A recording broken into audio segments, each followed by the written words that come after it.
Indiana became a state in 1816, and it had virtually no transportation system. There were traces and trails. Of course, the rivers were really the main form of transportation in those early days of the 19th century. But Indiana and all the Midwestern states, all parts of the old Northwest Territory, were very distant from the national government in Washington, D.C.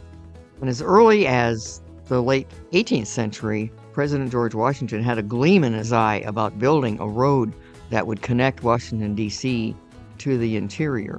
He, in fact, as a young man in the French and Indian War in the 1760s, actually had helped survey part of the trail that became the National Road eventually. So in 1806, there was an act of Congress that established the idea of a national road which would connect the Potomac to the Ohio and then on to St. Louis. So they didn't start work until 1811 or so, and by 1818, they did finish a road from Cumberland, Maryland, basically the head of the Potomac River, and then it ended at Wheeling, West Virginia, although it was only Virginia then. And that stopped at the Ohio River, and not much happened after that for a while. The plans were there to continue it on, but nothing really started until the early 1820s.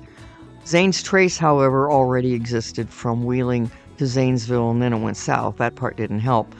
But people did use Zane's Trace, and it went from Wheeling to Zanesville, Ohio.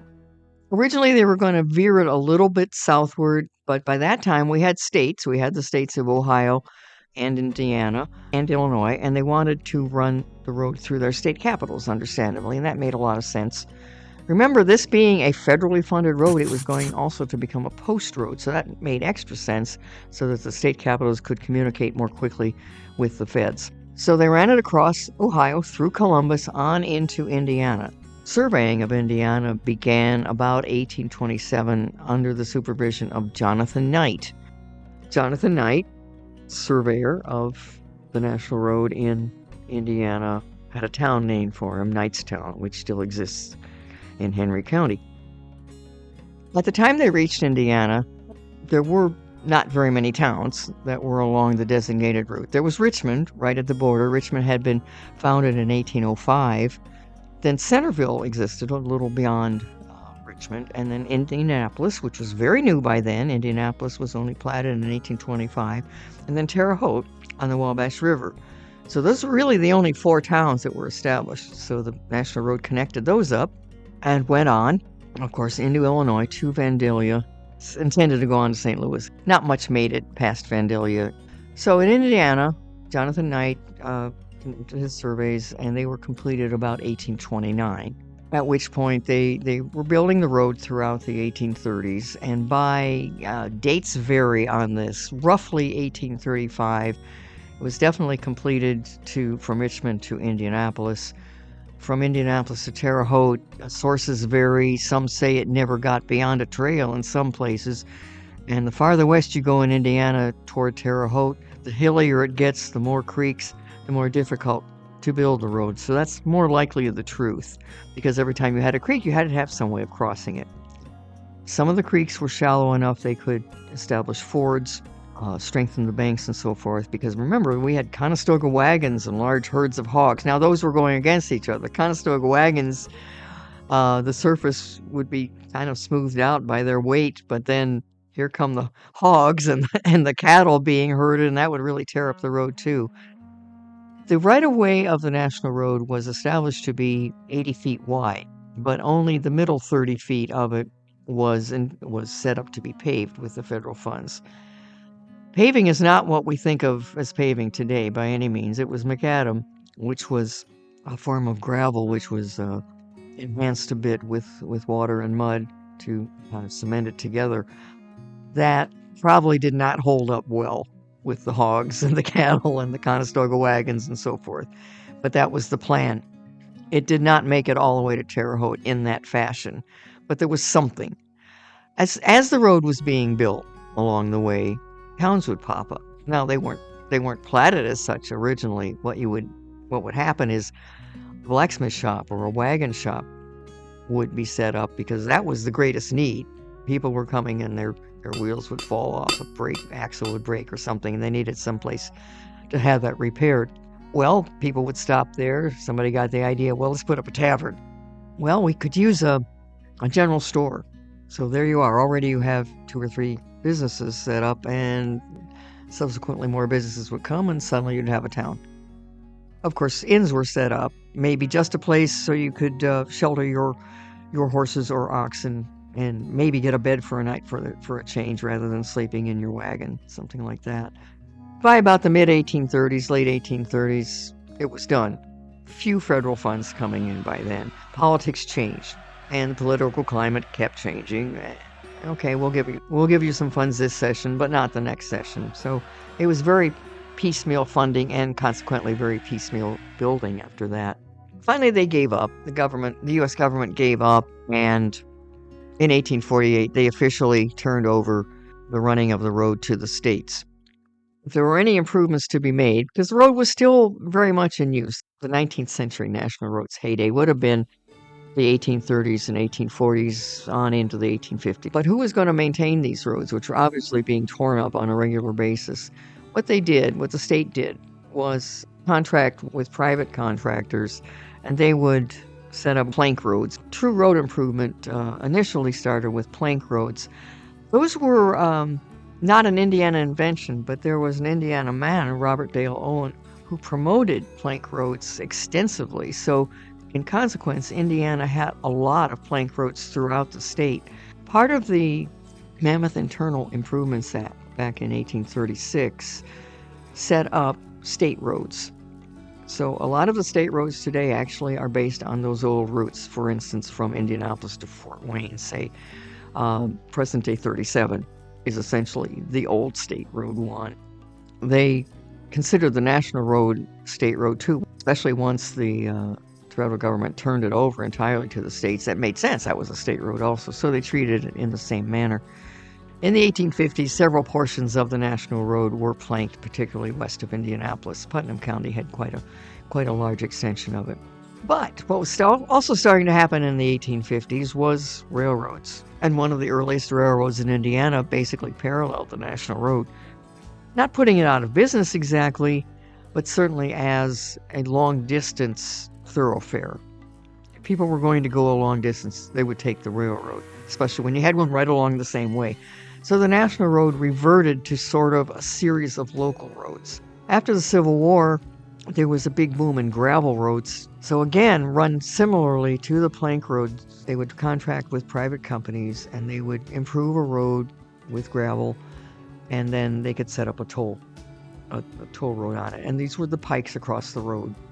This went on for as much as 30 years until the 1890s. Why did it change then? Because there began to be a good roads movement. Late 1880s, early 1890s, there was a movement from bicycle riders. The safety bike had been invented, similar to what we use today, and many people from all walks of life were using bicycles. They were using them for transportation, for business transportation purposes, but also they're beginning to be a developing middle class, and they were using it for rides. And they wanted to ride out into the country, maybe even ride to the next town, and the roads were impossible for bicycles. So there was a clamor because they really couldn't get out of the towns. In towns, of course, the roads were pretty good. They were streets, after all. But once you got outside of town, they were a rutted mess and pretty dangerous to ride bicycles on. So there was that clamor. Another stimulus in the good roads movement began to come from farmers and other rural dwellers because they wanted to be able to get to market towns, get to where the railroads were. Maybe they wanted to leave town, but they couldn't get to the railroad station because the roads were so bad. So there was a clamor from them. And then, as early as the 1890s, there was a small cadre of automobile owners. Now, originally, of course, automobiles were pretty much playthings of the rich.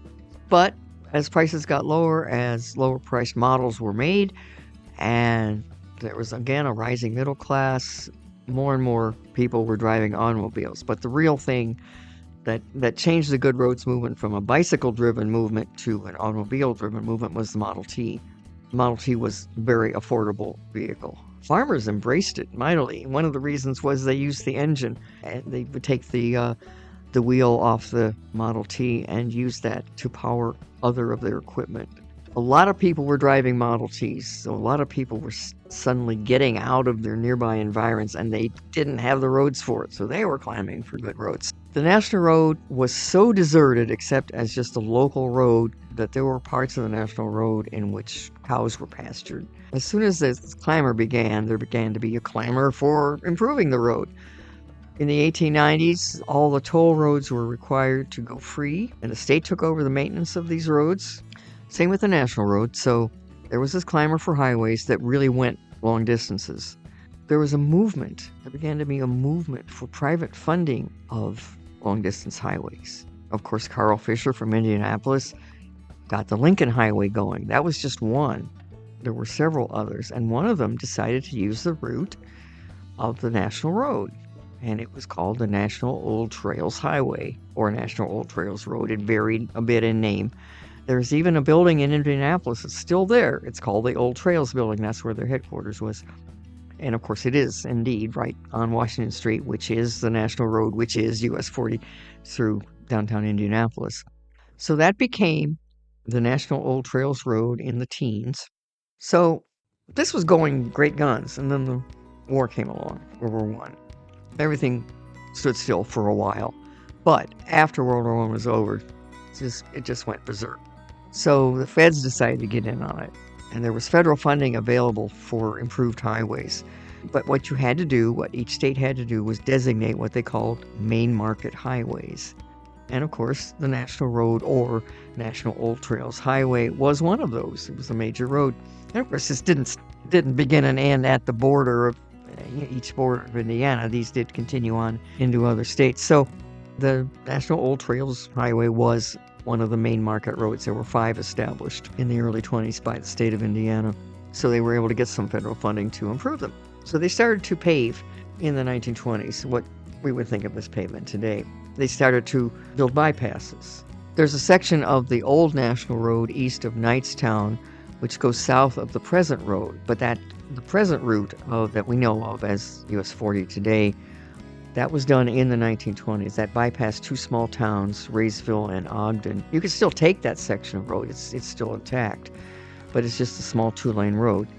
In the 1930s, the improvement of the roads was greatly helped by the New Deal, as the WPA came in and improved large sections of the road. In fact, that's when a lot of the 4-lane divided sections began. There were something like 6 lengthy sections of the National Road in the 1930s that were built then. So the entirety of the National Road was not 4-lane divided by the time of World War II, but a lot of it was, and then they finished it off afterwards.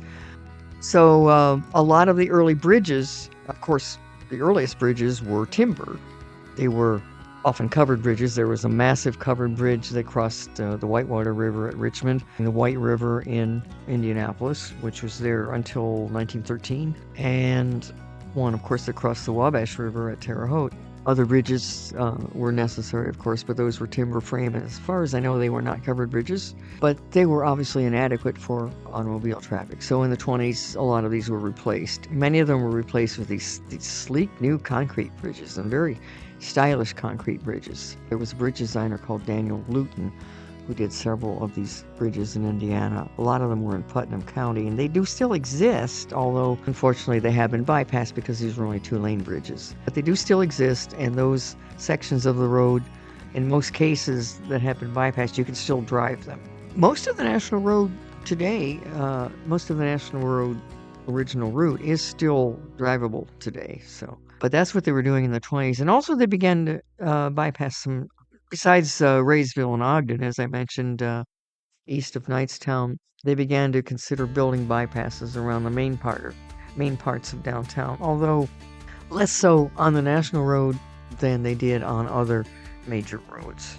So most of the towns that lie on the National Road were not bypassed, except those few. And there are a few small villages in Putnam County also that have been bypassed just a little. They were not left completely high and dry like some bypasses do. They're maybe just a block off the road. So that's what was going on in the 20s until about 1927, when the federal government had begun already to number cross-country roads both directions. Now, US 40 is in fact a cross-country road. It's a number ending in 0. That means it goes entirely across the country. So US 40 begins in Baltimore, ends in California, so it goes all the way across. Although the national road portion of that only goes into Illinois. Also in the 20s, to designate that, the DAR, Daughters of the American Revolution, commissioned a series of sculptures that depict a pioneer woman and a couple children clinging to her skirts to commemorate the pioneer spirit. And there is one of those in every state in which US 40 crosses. In Indiana, it's in Richmond at Glenn Miller Park. The route of the National Road, now US 40, had another heyday. It had its 19th century heyday, and now its 20th century heyday began in the 1920s and lasted well into the 30s, 40s, and into the 50s. A lot of roadside attractions and accommodations developed. There were at first, of course, auto camps, then cabins, motels, restaurants for them. These are disappearing. Most of the motels, there are a few still motels, but most of them are not. Restaurants, the same thing. There was a diner that was just almost at the Hendricks County line between Hendricks and Marion County on the National Road, called the Oasis Diner. And then later on, the Oasis part was dropped, and it was just called the Diner. Well, it was in jeopardy because the road next to it was being widened, and they were going to tear it down. But being the old-fashioned kind of diner that was moved in on a trailer in the first place, there were great efforts, including Indiana Landmarks was involved in that. They moved this diner. They kept it on the National Road. They moved it quite a ways to the west, put it on the opposite side of the road, but it is in Plainfield, Indiana now, and they restored the signage and everything, so it looks like it did originally, the Oasis Diner, and that still stands, and that's a nice thing. It's a pity it had to be moved, but it is now restored to its original look.